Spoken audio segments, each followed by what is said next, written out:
Hi guys, it's me Renzel and welcome back to my channel. Hindi ko alam kung naririnig nyo po ako ng maayos kasi nasa labas po ako ngayon.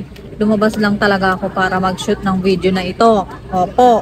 So this video is all about kung paano natin iinumin, kung gaano natin iinumin. Gaano iinumin? Basta kung ilang capsules, ilang sachets ba ang dapat natin inumin sa JC Organic Barley Juice and barley capsules. So, meron po ako ditong barley juice. Ganito po yung itsura niya. Ganito. Yan. So, ito po yung itsura ng JC Organic Barley Juice. So, ang gagawin lang po natin is, bubuksan lang natin to ganyan. Bubuksan mo. Tapos, ipupur mo po siya sa 300 ml cold water. Mas advisable po siya ng cold and with an empty stomach. First thing in the morning. Yon, mas the best na time para i-take po itong barley juice. Ganun po yung ginagawa ko. Pagkagising ko ng umaga, nagtitimpla na po ako agad nitong barley juice. So, para lang po sa kaalaman ng iba, no, ito pong JC Organic Barley Juice po ay made in New Zealand. And young barley grass po yung gamit po namin dito. Kasi mas nutritious po yon. Ang barley juice din po ay may high amount of protein.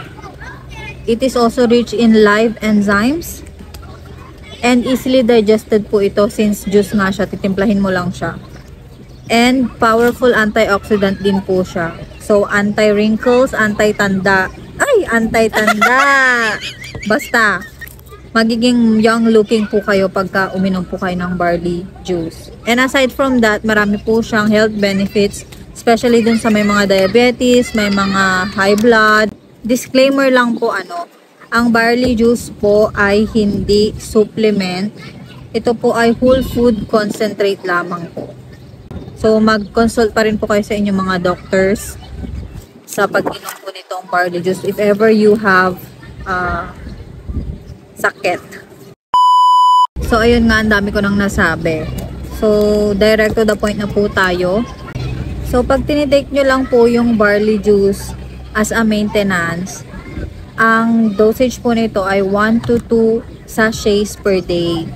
Kapag naman po yung sa capsule, pang maintenance nyo lang po yon, ang capsule po na dapat i-take nyo per day is 6 to 12 capsules. So kung 6 capsules po per day yung iti-take nyo po doon sa capsules, pwede pong 2 sa umaga, 2 sa gabi, 2 sa tanghali. O nauna pa yung gabi sa tanghali.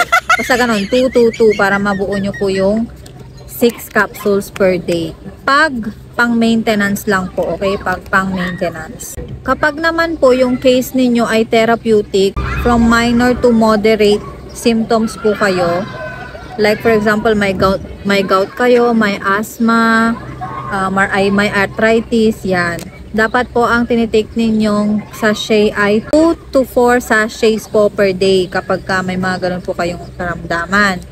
Kapag naman po sa capsules, 12 to 24 capsules po per day pagka therapeutic po yung sakit ninyo.